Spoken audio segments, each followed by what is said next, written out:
if I could have your attention. At this time, we'll do roll call. Teresa, if you would do that. Robin Fisher. Here. Robert George. Here.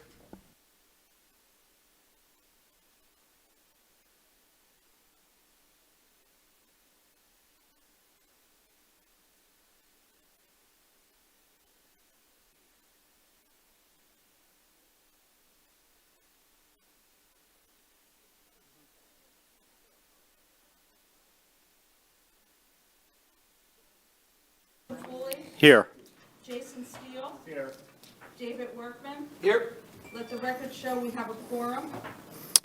Thank you for that. And just a friendly reminder, this meeting is recorded and it is dictated, so when you speak clearly and loudly into the microphone to make sure that when we do our minutes later, we're able to pick up what was said during this meeting. With that, can I get an approval of the minutes that you received in your email? I believe it was last week. So approved. Second, moved by Mr. Jordan, seconded by Ms. Wilson. All in favor? Aye. Show those minutes approved. All right, Ms. Abby, if you would come up. Committee, since it had been a little bit since we last had our introductory to, the sunshine laws and kind of the review of the memos and whatnot that Abby has sent out. I wanted to go ahead and start with that to get us started because we are going to hopefully start meeting on a regular basis now that we have some data in and being input into our system. So with that, Abby, if you would, go ahead and lead us through the sunshine law, and then we'll move into the review of the memos that you sent out as well. Okay, We have to yes. congratulate her right now, though. Well, yes, Thank you. well deserved. Well deserved. Congratulations. Yes. Appreciate it. Thank you so much, everyone. And good evening. It is great to see everyone here. We have a great turnout. And so this is a great time to also just to do an update on our sunshine law. The last time I spoke, it was really a high-level view of sunshine. So I'd like to just get a little bit more into the weeds about what is actually required of this committee as a member of this committee. So to begin, the Sunshine Law provides the public right of access to governmental proceedings. All meetings must be open to the public, reasonable notice must be given, and meeting minutes must be recorded promptly after the meeting. As a member of this committee, Sunshine Law is mandatory, so you have to comply with the Sunshine Law, and there are penalties that may result if there is a violation, a knowing violation of the Sunshine. So what am I really talking about? How does it apply to a committee member? 2 or more committee members cannot discuss committee business outside of a publicly noticed meeting. Committee business is defined as any matter which foreseeably will come before the committee for action. So keep that in mind. 2 or more members cannot do that outside of a publicly noticed meeting. So I wanted to give an example just to kind of give you some background as to what I'm talking about. So I did kind of a hypothetical Town Parks Recreation Committee. You have 5 committee members. The duties include the review and recommendation of a proposal for a new landscape company for the town. So the committee has received bid documents. They have received the responses. 2 committee members want to meet at a local Starbucks before a meeting to discuss the submitted responses of the potential landscape vendors. Can they do this? No, that would be a violation because at that point in time, meeting at a Starbucks between 2 members of the same committee would be a violation in that there is not a publicly noticed meeting. Once again, why is it a violation? Notice was not provided to the public is not able to attend, and minutes are not being recorded. So essentially, even though they may be well-intentioned, those 2 committee members, if they meet up at Starbucks to discuss committee business that will come before them at a future meeting, would be violating the Sunshine Law. Another example, what if those 2 members, instead of the local Starbucks, decide to meet at a library? Doesn't matter. Location does not matter. That would be a violation as well. Once again, it's business that's going to come before the committee. It's being discussed outside of a publicly noticed meeting between 2 committee members of the same committee. So be very aware of that. Does the Sunshine Law apply only to in-person meetings? Absolutely not. So, of course, we have in the legislation a broad definition. It's an expansion of that. It's not just in-person meetings. It's also written correspondence, emails, text messages, or any other electronic means, phone conversations, and now we even see Facebook and social media. If you have two members of the same committee discussing business that could come before the actual committee as a whole for a vote, that's a violation of the Sunshine Law. So keep that in mind. It's not just meeting at a Starbucks. It could be, hey, I'm texting another committee member. What do you think of this? That would be a violation. We talked about this briefly at the last meeting. Can you socialize? Absolutely. Just remember not to discuss committee business at that social event. Can you meet with staff members, such as our assistant county manager? Absolutely. You can discuss with us, but you cannot use staff to be a liaison between yourself and another committee member to discuss any kind of matter, to kind of give an idea, well, I like this option. Jim, can you tell this other committee member, this is how I'm thinking I'm going to vote. You cannot use this as a liaison or what we call a conduit. Keep that in mind. So what are the penalties for violating the Sunshine Law? A knowing violation of the Sunshine Law is a misdemeanor of the second degree. So a second-degree misdemeanor is punishable up to 60 days in jail and a fine of up to $500. So there are severe penalties if, for some reason, there is a finding of a knowing violation of the Sunshine Law. Those are criminal penalties. We also have the possibility of being removed from office. So obviously, this is an appointed committee, but if there's a knowing violation and that's found, you could be removed from the committee altogether. There are also non-criminal infractions involving violations of the Sunshine Law that provide that any public officer violating that law can also be found punishable by a fine of $500. So we have fines, we have possible jail time, and removal from office. It's just not worth it. It's something that's very easy to comply with, and we also have attorney's fees as well. So it's something just to keep in mind, be very cognizant of the fact that once you became a committee member on this committee, you cannot discuss committee business with any other member outside of a publicly noticed meeting such as this. So in summary, compliance with Sunshine Law is very easy. Do not discuss committee business with a fellow committee member outside of a publicly noticed meeting. Remember that committee business would include any item that would foreseeably come before the committee for action. The medium of communication does not matter, whether it's in person, a text message, or an email. And if for any reason you have any questions, please feel free to reach out, call me, call my office. We're here to help. We deal with Sunshine all the time. It's something we're really familiar with, but we want to help you. So if you have any questions, please do that. Are there any questions on this item? Any questions from the committee? Seeing none. All right, Abby, if you would, go ahead. The last committee meeting, we did have a couple of questions that were brought up, and there was asked to be some research done on the majority-minority districts and what that would look like through the redistricting process, if that's allowable, and then also on the MSTUs and how those break out. Okay, all right. So I'll start with the majority-minority district and the redistricting process. So everybody should have received a copy of my memo. I'll give a brief summary of what we were able to research and find out about this proposal. So keep in mind the mandate under our charter 2.2 section 2.2 is to create even population distribution among the 5 commission districts. So that is our mandate as the committee. We're trying to even out the population. Now that we've got some data, we'll see that we have some work possibly to do here.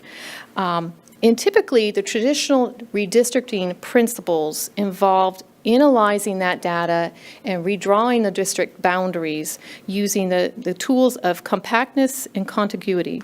Compactness is a term that the courts use as far as when you're dividing up a new district or recreating a district, you're looking at how the citizens in that district relate to each other. Do they have some kind of relation between themselves?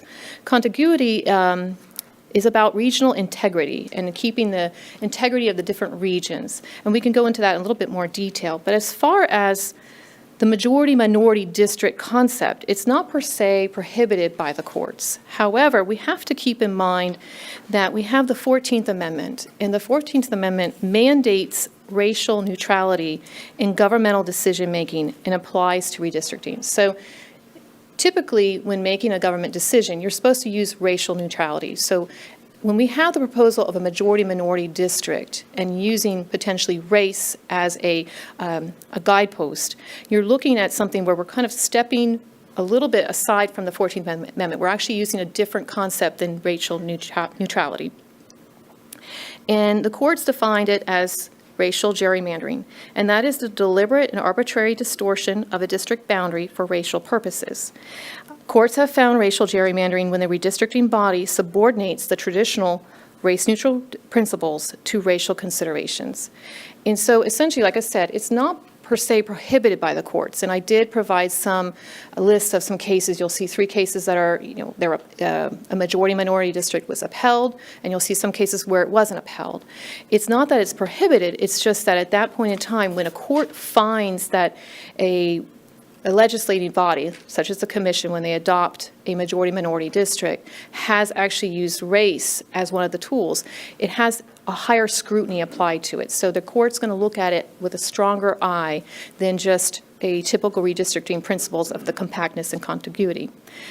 And essentially, the reason why the courts do that is, and if you'll see the cases in my memo, is that the courts are looking, when you use race as the single filter to evaluate how to create a particular district, the courts are looking at that with higher scrutiny, and they're looking to see if it's not just race. You can't just say, well, you have someone who's Hispanic, this Hispanic individual is going to vote as the same Hispanic individual, and therefore we're going to put them all into one district. They're not looking for that. They're looking to see truly in the majority-minority district, and I'm citing from this one case, the Terrebonne Parish case in my memo, do these residents of this particular race share a common bond, common socioeconomic characteristics, shared libraries, places of worship, recreation, and overall conditions?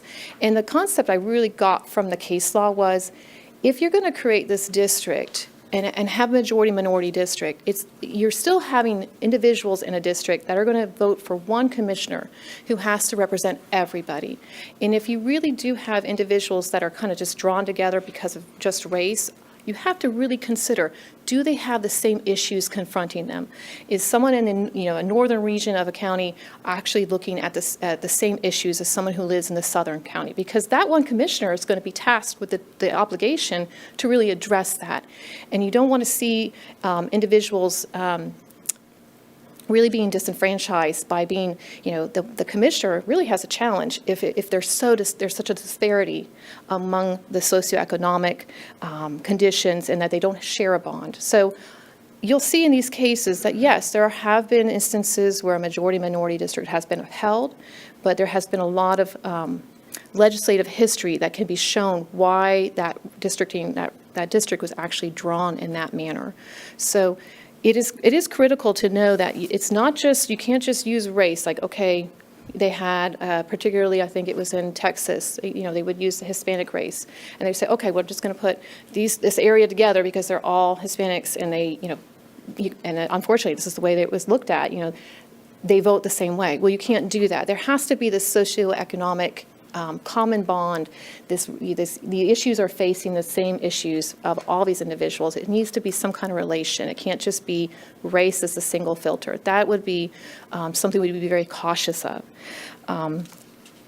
And obviously, the courts go into language that once they have this high scrutiny, when you're looking at a majority-minority district that's clearly had race as a consideration, it has to be narrowly tailored to meet the compelling state interest. So it's not enough just to say, oh, we're concerned about a violation of the Voting Rights Act. At that point in time, you actually have to show that you have some kind of possible issue for voting in that regard. So there's a lot here in the memo. I was trying to do a little bit of a summary. Obviously, I'm open to questions, but it is not per se prohibited. It's something that can occur. We just need to have a basis. It's a tool that can be used, but we also have to use the traditional redistricting principles and keep those in mind, because really, when it comes down to it, if we have a district that's been redrawn based in a majority-minority style, it's that one commissioner, really, can they really realistically address all the needs of that particular community? And that was really what the courts, if I could boil it down, the courts are looking to see, does it make sense? Is it, are they facing the same issues as a community? And that's something we'd have to, answer that question. That would be something the court would be looking for as far as doing a majority-minority district. Any questions from the committee?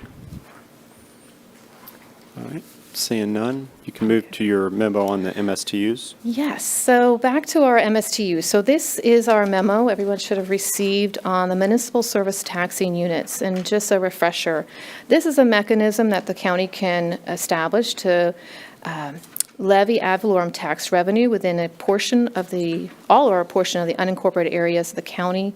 We see that for fire protection, law enforcement, parks and rec.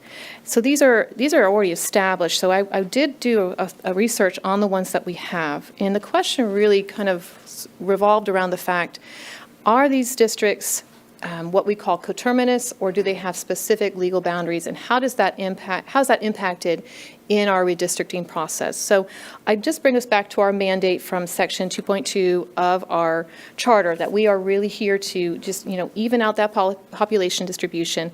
And this is something to consider, and I do believe we have the software and the ability to show the different MSTUs if need be.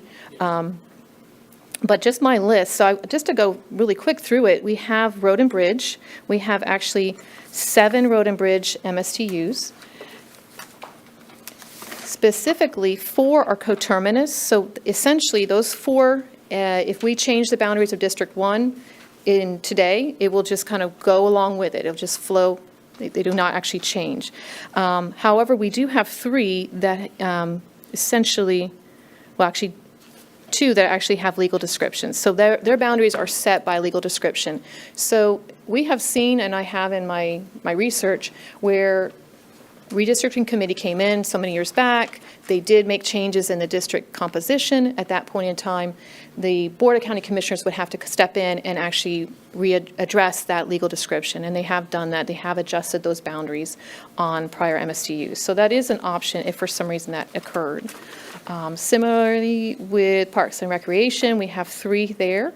D1 MSTU are coterminous with the boundaries of the D1 Commission, which was also Commission District, which also includes the boundaries of the City of Titusville, but excludes our Recreation District 4. So Recreation District is something different that's established under a different statute. That's not what I'm talking about as far as the MSTU. And then we do have the Port St. John, Canaveral Groves, and the Merritt Island MSTU for Parks and Rec, which are done by legal description. So once again, if somehow there's an impact, the Board of County Commissioners have done in the past and can make that modification to the MSTU boundaries. The law enforcement MSTUs are coterminous with all unincorporated areas of the county, but exclude the Canaveral Port District. So that one would be pretty easy. They'll just kind of move along as the districts are adjusted. Fire control and protection, we have the firefighter support MSTU, are coterminous with the entire unincorporated areas of Brevard County. And there were included later the town of Palm Beach Shores, City of West Melbourne, town of Melbourne Village, and later amended to exclude the Canaveral Port District.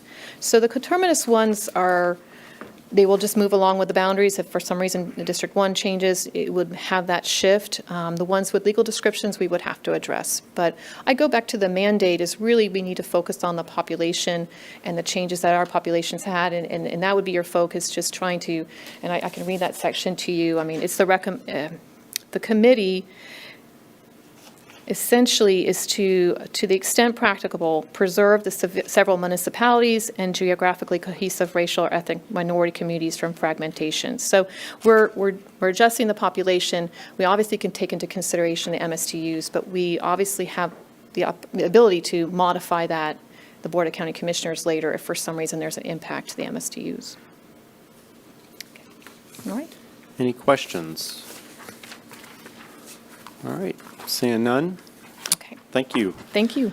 Next, we're going to go into the census data that we have received to this point. As I mentioned, we've gotten the information. That's why we're able to come together and meet. However, it hasn't all been uploaded into our system. So Jim's going to present to us what we have at this point, which is truly the data, which lays out exactly how the numbers are. And then he'll go into kind of the next steps with regard to to where we are in the process of uploading that into our system. So with that, you're recognized. Thanks, Mr. Chair. And we have James here from IT, so you're going to get the Jim and the James show. And he's the smart guy, so remember that, everyone. So what we have, the Census Bureau last week, 2 weeks ago, released what they call data summary files.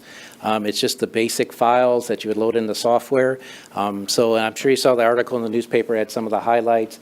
So we're able to give you the total county population, and then James took the files, put it into our GIS software, and is able to break up some of the demographics by the current district. So we just want to show a couple of those. But the data isn't complete. I mean, if you want to look to see what city populations are, we don't have that yet. Some of the other stuff that we look at as county staff, age distribution, income, all the other sort of data that you get from census, we don't have that yet either. Within our GIS software, James is able to take the data summary, my words, kind of create its own level to show that where all the population based on block groups and blocks. But it's not the same module that you'll be able to draw district boundaries yet and say, if I drew this circle, this is going to give me 100,000 people. The software isn't there. He got some update from Esri today, and they're talking early September. But what I want to do is at least give you a couple pieces of information on the data. We do have target numbers for you, and then some you'll see on the spreadsheet at your seat that we'll have a little bit better. Population for the county is 606,612. So it's an increase of 63,000 folks. It's about an 11% increase for the entire county. So that was easy. What we have here is the target number for the 2020 commission districts. It was a pretty complicated formula. We took 606 and divided by 5. Wow. And so we have 121,322.4. And honestly, if you go through the spreadsheet well enough, you'll see where the 2 people drop off. You take 0.4 by 5, but the data is that good. In 2010, the target number was 108,675. So you're looking for each district, on average, would have an increase of about 12,647 persons. So the next, what we did here is we took, and this is James putting together, the 2010 population by district. We showed that the last meeting, how it all is. And you can see it's pretty close, and I think everything was I think there was only one that was even a 1% margin of error. So it was all pretty well together. There's the 2020 population for each of the districts. You can see District 1 is 115. I'm repeating here a little. District 2 is 114,000. District 3, it's 126, District 4 is 127, and District 5 is 123.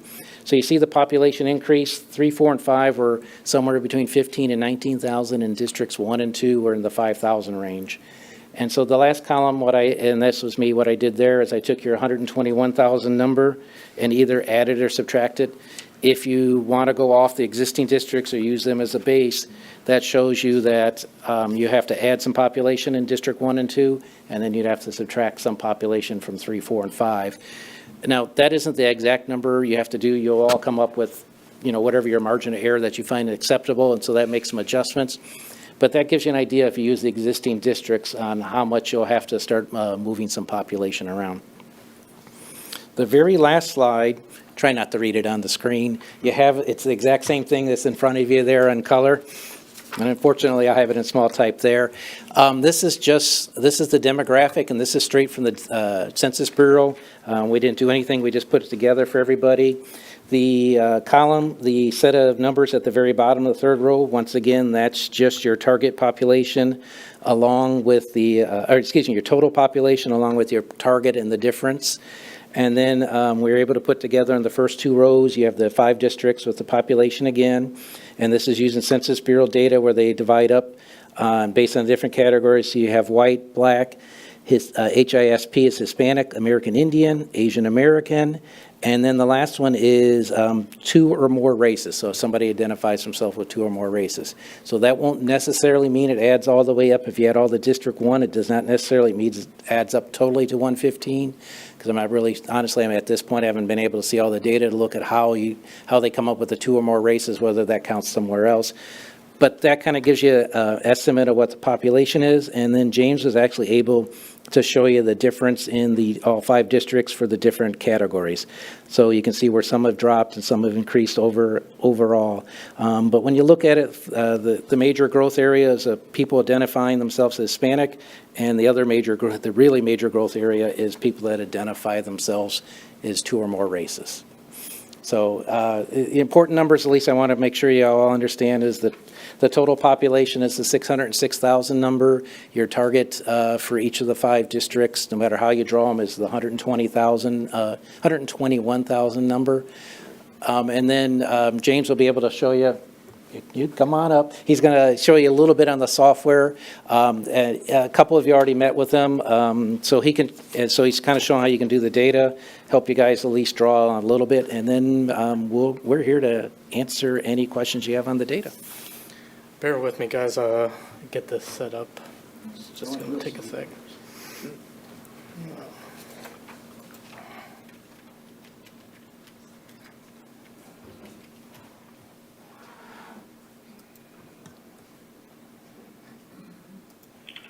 Hello, Robert. This is Kevin.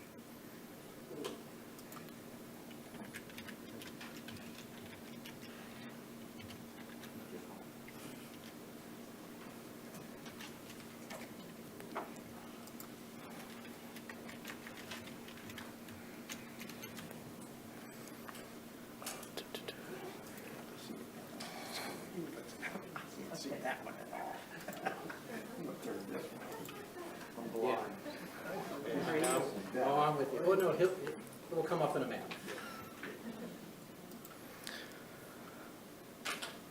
So like Jim said, we were able to download the census data directly from the census website. Unfortunately, it is not in our redistricting software at the moment, but I was able to basically take the raw data and join it to the block areas and put them in a map viewer.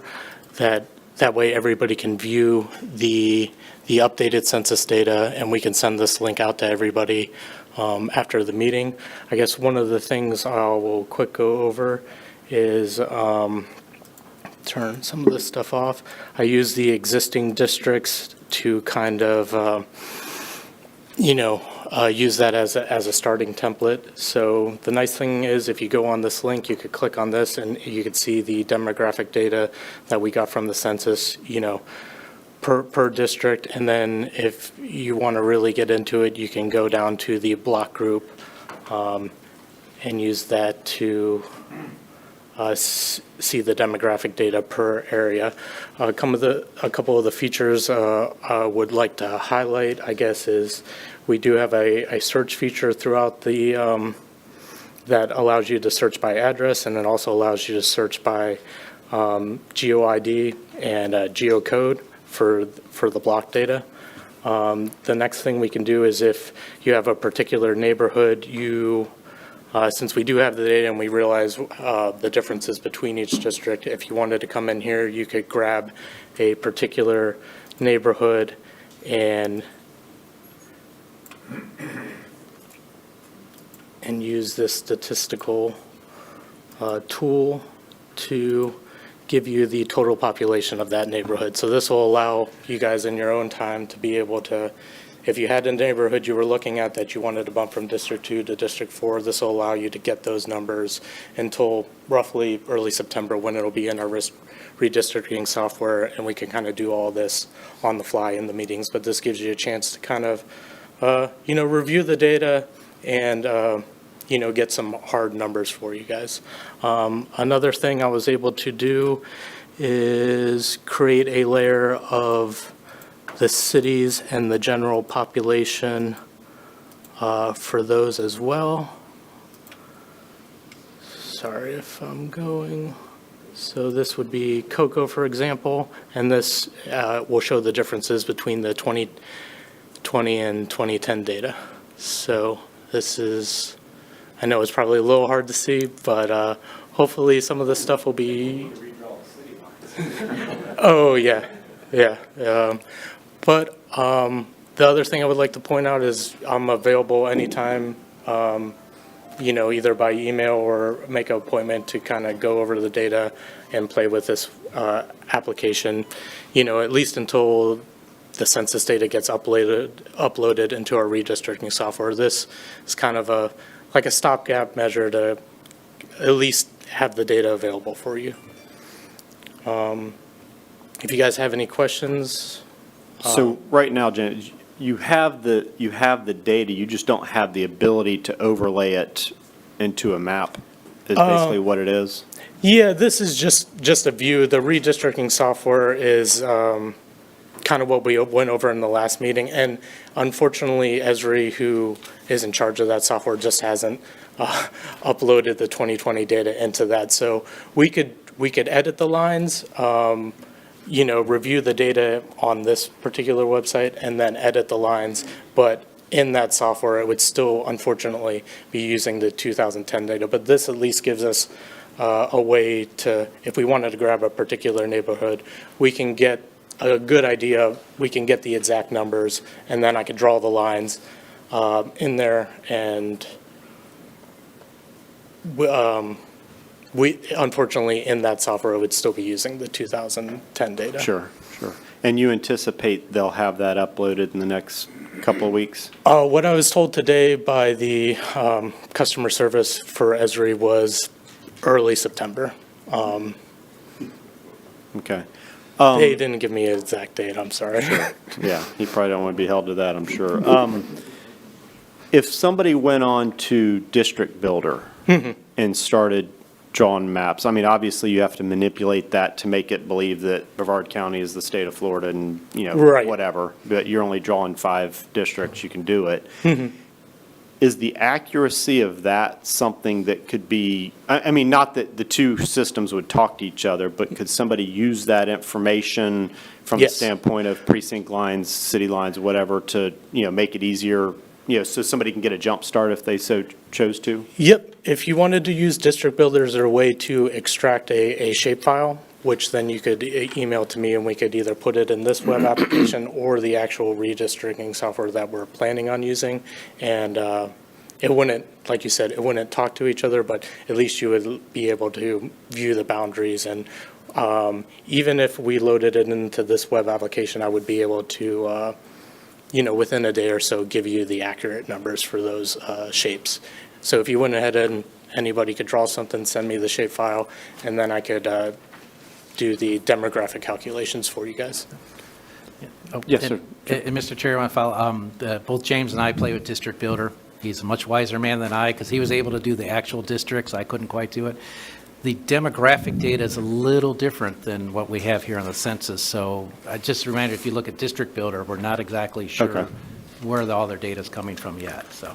Yeah, we did receive an email today saying that they updated with the 2020 census data, so hopefully it's a little better, but I'm not quite sure where they were getting their demographic numbers. And the one thing I will say, which it is functionally hard to use, even for a professional. Why make it easy? Well, you got to manipulate it first to even get to that point. I messed around with it last week, and Yeah. you can get close within reason, but it's definitely not something that has the accuracy that we're going to be dealing with here in the next couple of weeks. But I would invite you, if you're looking and you're at home and you're looking for something to do in your downtime and you wanted to mess around with it, it can be done in a way that you can get a feel for, kind of how the populations lay out. And I was, just from my legislative days, and Mr. Workman will back me up here, but, compactness was always preached to us, and clearly that's part of what we're working on here. So it's pretty easy when you're working from either the north or the south to start drawing things in a very compact way to just kind of see what it looks like. It is kind of hard, to your point, trying to find city lines and keeping communities of interest and all that together, because you can't really get that data out of it unless you're probably an expert in that field. But hopefully, and our system will be able to, get a little more granular on that Right. side of things. Yeah, and like I said, if you guys want a plan created or you have some ideas, this is my #1 priority. So you feel free to come in. We can play with the software. I can calculate the numbers based on the districts you draw or you have in mind, and get that information back out to you in a reasonably timely fashion. Sure. Mr. Chairman, Yes, sir. I'm trying to understand just how easy this is going to be for us, and I know it's not, but should we not assume that we're going to try to be as contiguous as possible? We're not going to have, for example, District 1 stops at 528, and because we are less than District 3 and 4, we've got to get about 12,000 people.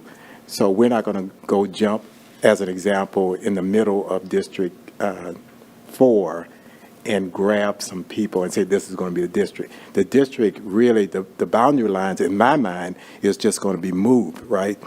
We're not going to just put something in a hole. You and I can interpret that, but somebody Yeah. else might see it differently. But yes, I mean, I would, publicly agree with you that, yes, you're Yeah. just, Just you're move- trying, yeah. because of the unique shape of our county. Right. I think it's pretty clear to say you're going to have to just move it south. Move it, right. And move one north, and because of him, we got to fix this over here and Right, shrink it right. up. And, I mean, so there's a lot of, I mean, we saw where we are with regard to the numbers that we're showing. We're going to have to shrink a couple and swell a couple. Right, right. For sure. But yes, I mean, to your point, it might get a little different down central part of the county because you got to decide which way you're going to, move out with it. But obviously, using major roadways, using the rivers, using whatever you can as your boundaries are going to be some of those things that, that we have to talk about, because that is, statutorily defined as to how Okay.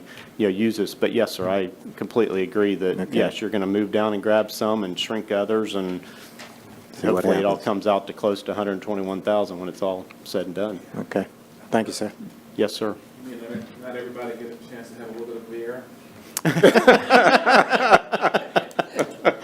He would like that, yes. But I was just wondering, James, right? Yep. Yes. James, have you played with this and tried to match these on, numbers man. yet? I downloaded those numbers directly from the census data, and me and Brittany actually created that spreadsheet, and we created this application from the census data directly.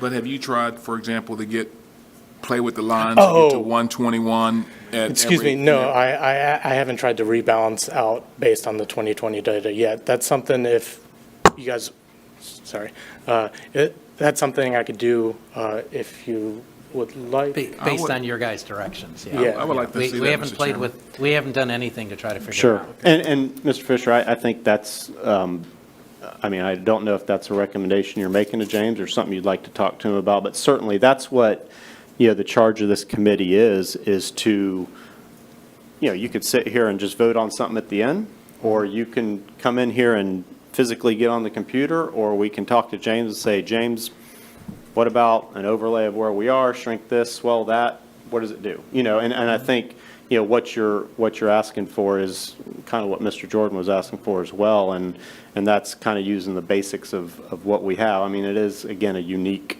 county just from the standpoint of how it lays out, and there's only so many places you can go, certainly not east, so, so that's, and I think that's what the committee's charge is going to be, and there will be some that may want to come down here and, spend the afternoon on a computer, and there may be some that just call in and say, what do you think of this idea, where does it take us? So, Ms. Schmidt?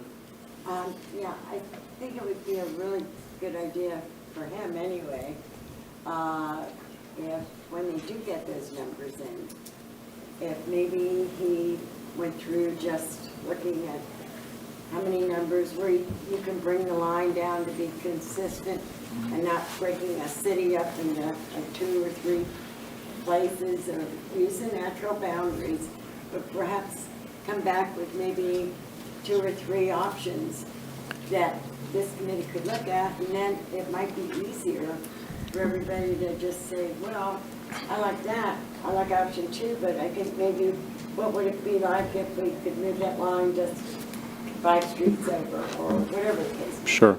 And I'll go to our legal counsel and staff on this, but I'm assuming that that would have to be a direction that is directly given from this committee from the standpoint of, take this line down to 528, take this one over to US 1. I don't think, James, because you're not a member of the committee, no offense, but I don't think he can just do it in his own direction, but it'd be nice for you to, Yes, it'd be nice for you, you or Mr. Fisher, Mr. Jordan, whoever on the committee would like to call James and come up with some of those ideas. That's what we're charged to do, and I think that's, to your point, that's what we're going to kind of have to do just because that's the way this county lays out. But yes, that's what his full-time job is going to be until we hand this off to the commissioners in maybe mid-October.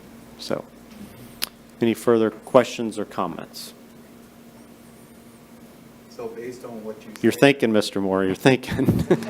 Let me say, I slightly disagree, Mr. Chairman, in the sense that, and I see the look of consternation on Mr. Leisenfeld's face. I think in fairness to staff, they've got to be given some direction. The individual sitting on that side of the room worked for the 5 people most impacted by this process. And that's why it's built this way, that, individuals like us would at least say, use these parameters and bring us back something. Certainly, they could go back and bring back something, but whatever that may be, may or may not be what this committee Correct. wants, and certainly subjects them to a very compromising position. I don't want to speak for the staff, but just that's always been my staff-related position. Yes, it absolutely has to be at the direction of this committee. Whatever they do has to be at the direction. Yes, sir. Is it possible once, Can you speak into the microphone? Just make sure we can dictate. apologize, sorry. Is it on? Hit the green middle Hit button. hit the middle So, button. right there, you got it. Yes, sir. Okay, now I'm live. There we go. After everyone has had an opportunity to work with Jim and get their idea where they want to go, is it possible when we meet again that he can make those changes in real time for us here? So as a group, so that if it's, okay, we put one up there and, we sort of like that, but can you move this over just a little bit here or there?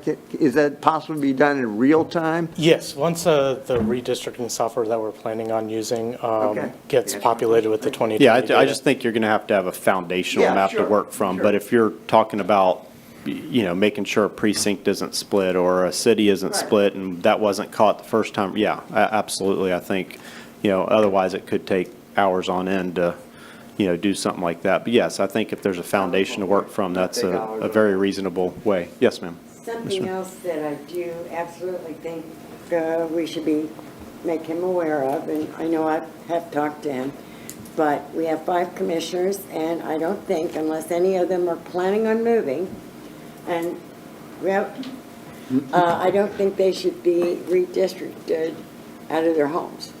I think that, Yeah, some people may want to do that. That's I don't know. that's not a factor in this process. I don't know where they live and better off we're not knowing where any of them live. That is not part of this process. Absolutely should have no bearings. Yes. Oh, okay. It shall have no bearing on this process. So, I'm sorry. Mr. Chairman? Yes, sir. So should we just, as a group, suggest or ask James to just come down with the total number on each one of the districts, just for the basis, and bring that back to us? Can we do that? We have that. We already have that that. information. Yeah. You got it actually in your email this afternoon. Are you meaning the numbers like of what currently is in each seat? Well, we know what we have today. Right. But we've got to basically put 12,000 in each area, right? Well, 121 total. Well, 121. Yeah, that would be on average of 12,000. Well, that's what I'm saying. So Yeah. if we got an average, why can't he just draw the line where there be 12,000 for each one of them, and then bring that back to us, and then we can start tweaking it? I'll go to our legal team on that. I think it Well, goes back to we're the committee and we have to be the Yeah. ones to. Well, that's what I'm saying. Well, okay, I mean, Abby, can you give us a discretion on what definitively means, like, versus us just saying, bring us a map back? How granular do we have to be on it, or how loose can we be on defining what we would like brought back to us?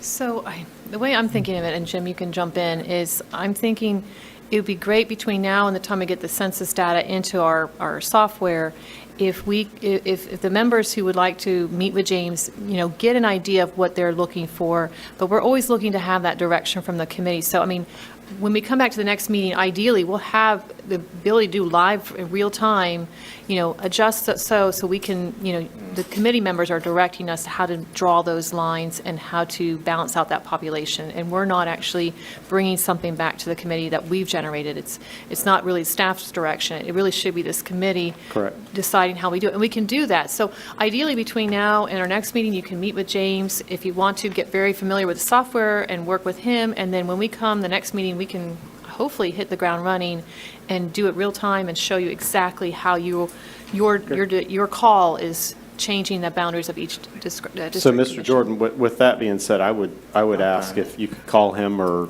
email him or even come sit with him and say, I'd like to see a map that looks like this. And then obviously, if we come back here and we need to tweak it to more meet the criteria you were looking for, that can be done here. But him coming back with the basis of a map would be, kind of a win-win. That way we can see what your intentions were, but then also, tweak some things if we need to keep a precinct, together, or a city together, or whatever it is. But certainly, I think, as a committee member, that's what I think that's what our charge is, so. Okay. More comment from staff? We found out. Well, and not that I have the experience, but playing with District Builder yet, what I vision you guys telling us in a meeting is draw the line here, and then the real time would be we're going to have to move a block here, a block two, so we don't break up the precincts and all that. So what I envision you guys give us the direction in the meeting, we draw the hard line, and then you're going to be spending some time making it go up and down to make sure you hit all the precincts and block groups, that sort of thing. Correct. But yeah, that's why it's difficult to, you want to give us direction that way. Yes. Mr. Minobu? Mr. Chairman, are we a little concerned we'll have so many renditions? We'll have a bunch of renditions on specific districts, and We could very well have one from each of us. yeah, And with 15 of us here, it might be a little confusing. Well, it's part of the process, and I think we can go through the process of elimination. And again, because of the uniqueness of this county, they're not going to vary a whole lot.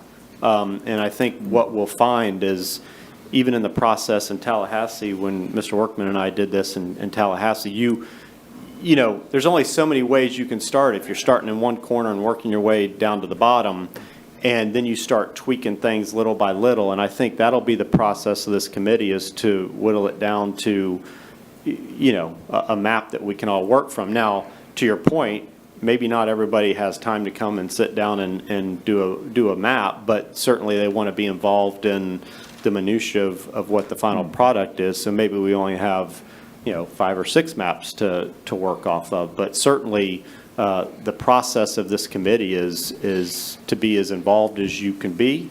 If that means coming down and sitting here and drawing your own map, or if it means, what Mr. Jordan was talking about, and just giving some direction and then working from there. That's the purview of the committee, and that's, the charge that's been put before us. In line with that, Mr. Chairman, we've always had a unique situation in line with what Ms. Fisher has said. District 1 continues to go south, and it may eventually take. You mean literally? Yeah. Yes. That wasn't very nice. You're sharp today. So, they may wind up taking all of the era, but it may be time that the dividing lines here have always been these rivers and canals. And it may be time, like in our case, you have 1 and 2, it may be time for District 1 to slide over and look at Merritt Island. So, And that's an option something that we can be. may want to look Sure, at. that's an option that can be put forward. But keeping in mind that we do have a statutory obligation of compactness and using, major geographic areas and roadways as our initial boundaries. I think it's only, the way it was in Tallahassee was you jump those when there's a necessity. So, but certainly that's your prerogative as somebody who could draw a map. And just as well as anybody else in the south part of the county, if we need to jump, to make our numbers work out. But, communities of interest are things that we keep in mind as well. And, and I think Abby laid that out well in her early presentation of, I'm keeping glad, those things in I'm mind. glad to see Tallahassee causes confusion. That's helped. Well, the legislative side is far different, and it's under Constitution versus statute, so the people made the decision. Yes, sir. Mr. Chairman, can I direct a question to staff about scheduling? Yes. So I know we emailed back and forth a little bit about scheduling that we need to be completed, I believe you mentioned in our first or second meeting, on October 31st is a good guideline. Have we checked with the mapping companies to make sure that they're not anticipating a backlog, that we would be able to complete our constitutional process? Well, I'm jumping in, and James, correct me if I'm wrong. I'm under the assumption that once Esri downloads it, we're good to go. We don't have to rely on the mapping company because it'll be on our server for, I'm sure it's the cloud, but basically our server. So once the data gets downloaded, that shouldn't delay any of the decisions we have to make. And I know you had mentioned that the commission, or the county commission, has certain processes that they have to complete, and they should have enough time if we allow them from that October 31st deadline till the end of the year to complete those. Yes. If I jump in a little, the board, the last step the board has to do, the Board of County Commissioners has to do is publish and adopt the legal, what I'm going to call it, the legal description of the boundaries. That's the very last step. They have to do that by the end of the year. Before that step, they have to accept or reject your recommendation. Let's hope they accept it, because that will make it a little bit shorter. So you're looking at a couple meetings or two, but you're still looking at right around the end of October. If we would present to the Board of County Commissioners meeting on November 9th, we'd have to have that to them by the November 2nd.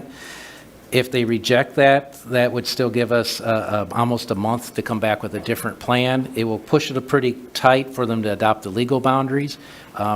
So the latest the board can say yes or no would be December 7th, and then on the 21st of December, they do the legal boundaries. I will have to put, and honestly, I hadn't remembered, but I'll have to apologize to her, but we also need to, any of the, once you finish the redistricting, we need to submit it to the supervisor of election too, so that way her office can come back to the board and say, here's the impact to the precincts, do we have to create new precincts? Because there will be a fiscal impact based on that. So we have to make sure the board has that information too. But you're still looking into October-ish for you guys to make a final decision or final recommendation to the board. And then a legal question on variance. The total allowable variance is 3% from.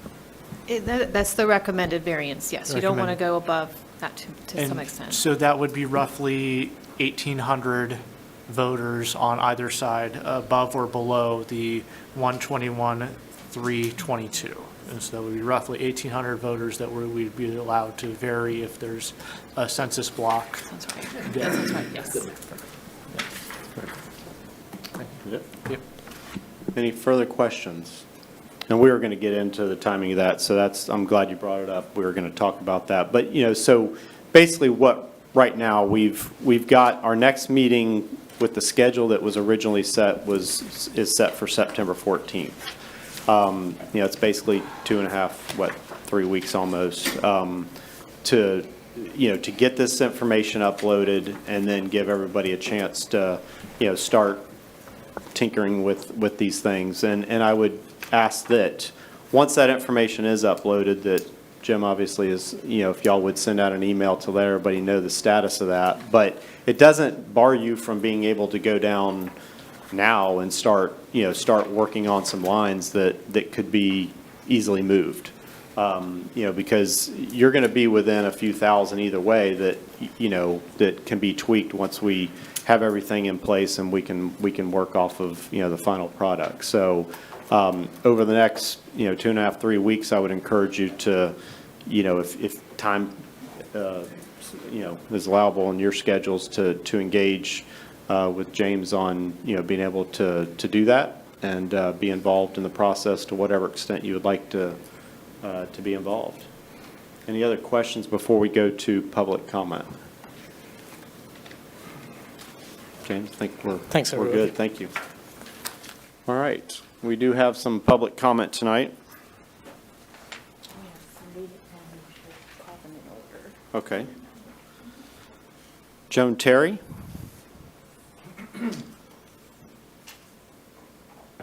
That's actually Joanne Terry. Oh, Joanne. Thank you. Yes. Well, I'm 50 years old. I can't read very good, so. That's okay. Anyway, thank you. My name is Joanne Terry. I live in South Patrick Shores. So before actually beginning to move the district lines, I was wondering if it would be worthwhile to look at some of the issues with the current districts that you might want to consider specifically. So, for example, the county charter currently says that the district should preserve the municipalities and geographically cohesive racial and ethnic minority communities from fragmentation as much as possible. But I think Melbourne and Rockledge are currently split between 3 districts, and Cocoa and Palm Bay are split between 2 districts. And so it might be good to kind of look at that and think, well, does that still make sense? Another one is the Barrier Island, where I live. It's split between 4, maybe even all 5 districts, and I'm wondering if maybe fewer district split might give Barrier Island residents a little more focused attention on some of the issues with infrastructure and the environmental issues that the Barrier Island faces.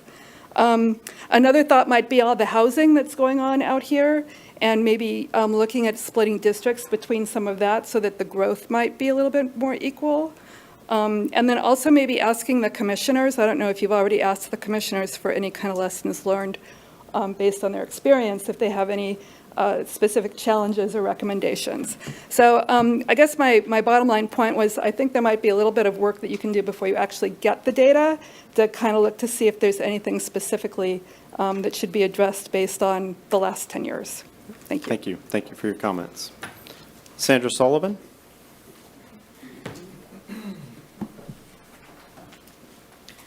Sandra Sullivan, also from South Patrick Shores. Just a little bit of a fun thing. I brought a 1973 district map, and it's at the back of the room if anyone just out of curiosity would like to see the effective time here in Brevard. So that's all. Thank you. And Commissioner Lober?